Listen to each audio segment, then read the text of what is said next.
Obrigado pelo convite. Bom dia a todos. Primeiro, eu queria dizer o seguinte, oferecer 7 minutos para políticos ou para advogados falarem é uma tortura, é quase um lawfare contra a gente. Especialmente cada um de nós que tem uma história assim muito grande. Eu fiquei em silêncio por muito tempo, eu fiquei em silêncio talvez desde 2005, quando aconteceu minha prisão, aconteceu todo o processo contra mim. E eu sempre nesse período, então 2005 até agora, a gente está falando de 18 anos, 19 anos, e eu resolvi voltar à cena. Eu não deixei de trabalhar, eu continuei tendo meu escritório em funcionamento.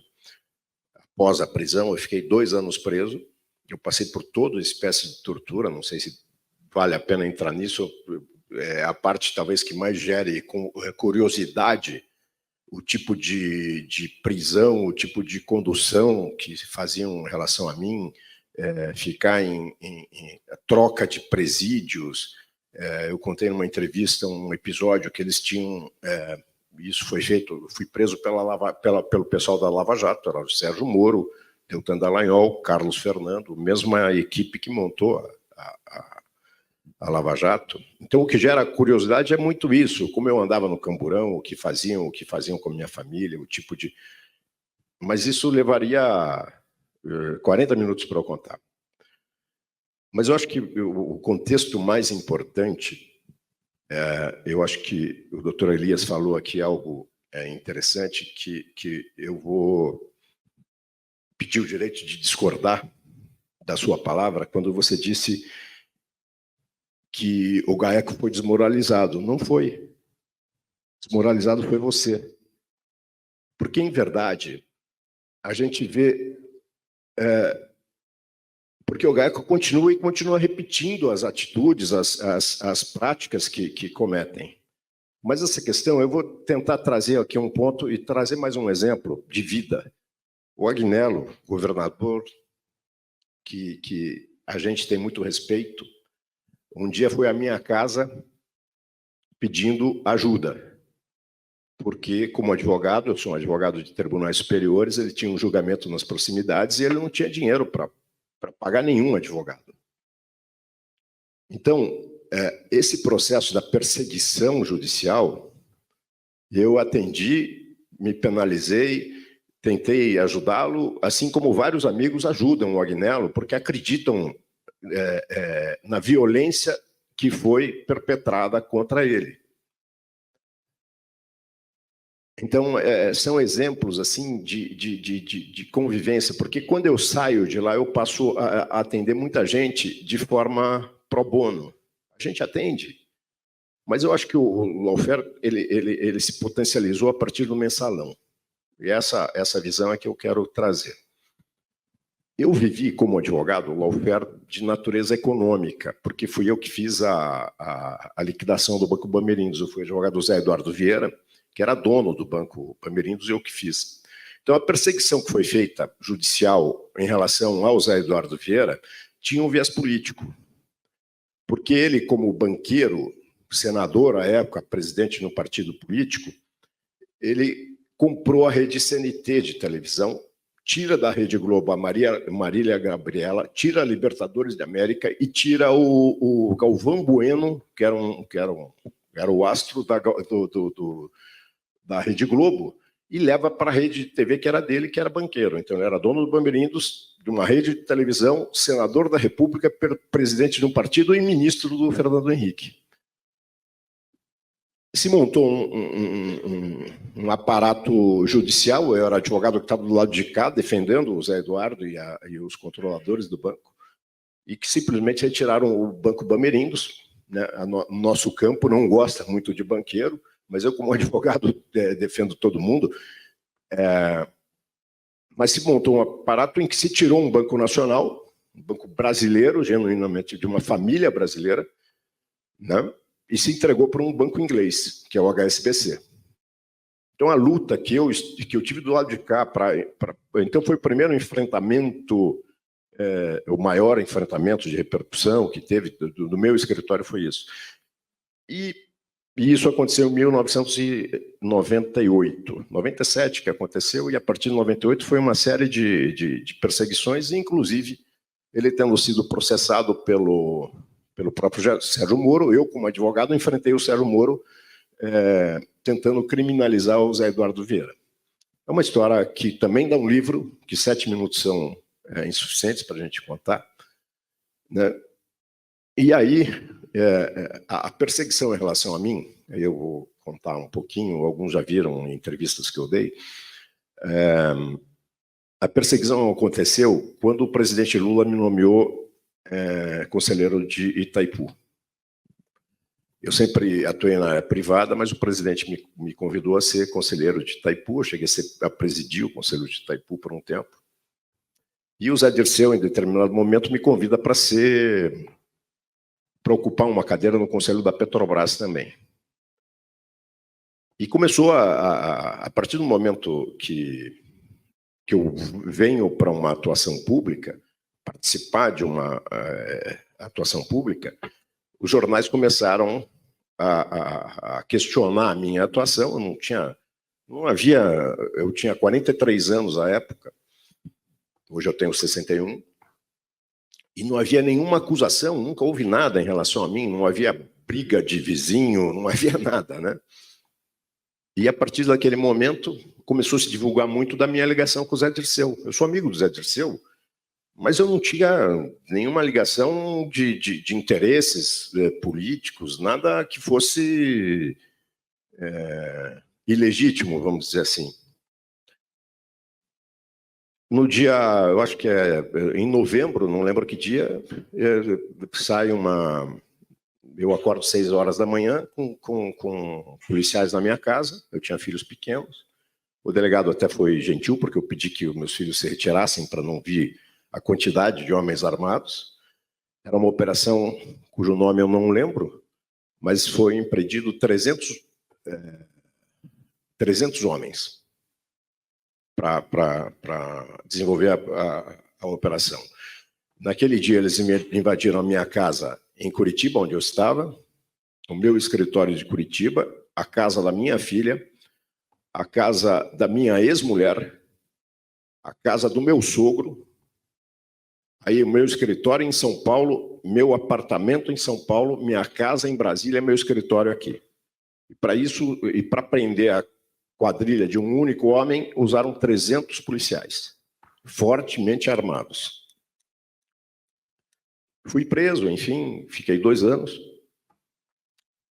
e respondi 92 ações. Eu digo que o lawfare busca algo que a gente chama no direito, especialmente no direito passado, pretérito, que é a morte civil do indivíduo. Você, embora vivo corporalmente, você perde todos os seus direitos. Você passa, os bancos retiram suas contas, retiram seus cartões de crédito. Você não pode assinar, não pode fazer mais nada, você não pode ser sócio de nenhuma empresa. A tua empresa, no caso, meu escritório, eu sou empresário também, as minhas empresas deixaram de ter crédito, né? Eles bloqueiam todo o teu patrimônio, você não consegue vender carro. Eu tenho carro de 2005, talvez aqui, não sei se alguém tem aqui, vão virar relíquia para os meus filhos. Meus bens estão bloqueados desde 2005. Embora eu já tenha sido encerrado esses processos todos. E eles se utilizam do aparato estatal de uma maneira impressionante. Eu, a cada 3 anos, eu tenho visita da Receita Federal. E eu sofro autuações da Receita Federal a cada 2, 3 anos. Todos aqui devem ter autuações.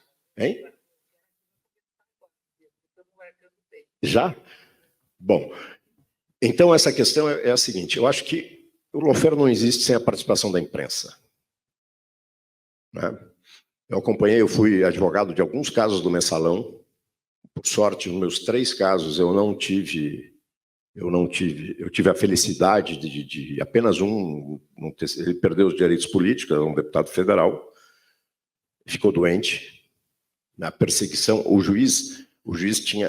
O estudo psicológico precisa ser realizado, porque essas pessoas, eu não sei se quem entra no Ministério Público e no Judiciário para fazer esse tipo de perseguição, ele já nasceu com esse tipo de desvio, ou se ele desenvolve quando ele entra. Isso é uma coisa que a gente tem que verificar. Porque o que fizeram com o deputado federal Borba, que era do MDB, que era meu cliente, o juiz fazia que ele pagasse uma multa de R$15 mil por mês que ele não tinha. Então ele juntava com amigos que conseguiam reunir e ele tinha que levar isso pessoalmente no juízo. Quer dizer, é um ato de tortura, quer dizer, humilhação, algo assim fora do comum. Então essa decretação da morte civil, eu acho que é o mais grave. Eles te imobilizam, eles não te deixam movimento. Eu contei esses dias numa entrevista, eu visitei um amigo que foi torturado eu tenho um advogado que me atende em algumas situações no Rio de Janeiro, companheiro de negócio, e eu fui... Um minuto. Não, essa história mas é interessante de contar, porque o Álvaro, procurador da República, ele foi torturado no governo militar. Colocaram ele numa caixa, mas eu inverti a história pela introdução. Na verdade, a gente chegou no tribunal, no TRF, e ele não quis subir, no Rio de Janeiro, ele não quis subir os 12 andares que era o gabinete do desembargador com quem a gente ia despachar. Ele mais idoso que eu falei, Álvaro, ele falou, você se incomoda de ir pela escada? Eu falei, esse cara é louco. Ir pela escada no Rio de Janeiro, com 12 andares, né? A gente de gravata, é horrível, né? Advogado tem que andar assim. Eu gostaria de andar com a camiseta do lawfare, que seria muito mais confortável e agradável. E a gente subiu, e eu, em respeito, ele falou, você vai de elevador e eu vou de escada. Eu falei, não, eu vou com você. Não sei dizer elegante com ele. Quando descemos e tal, também de escada, ele falou, eu não entro em elevador, Roberto. Eu falei, mas por que, Álvaro? Ele falou, não, quando eu fui torturado, me colocaram num caixote, me deixaram 2 dias num caixote onde eu não podia me mexer. Eu não podia me mexer. E eu não tinha noção de horário, de tempo. Depois eu fiquei sabendo que foram 2 dias.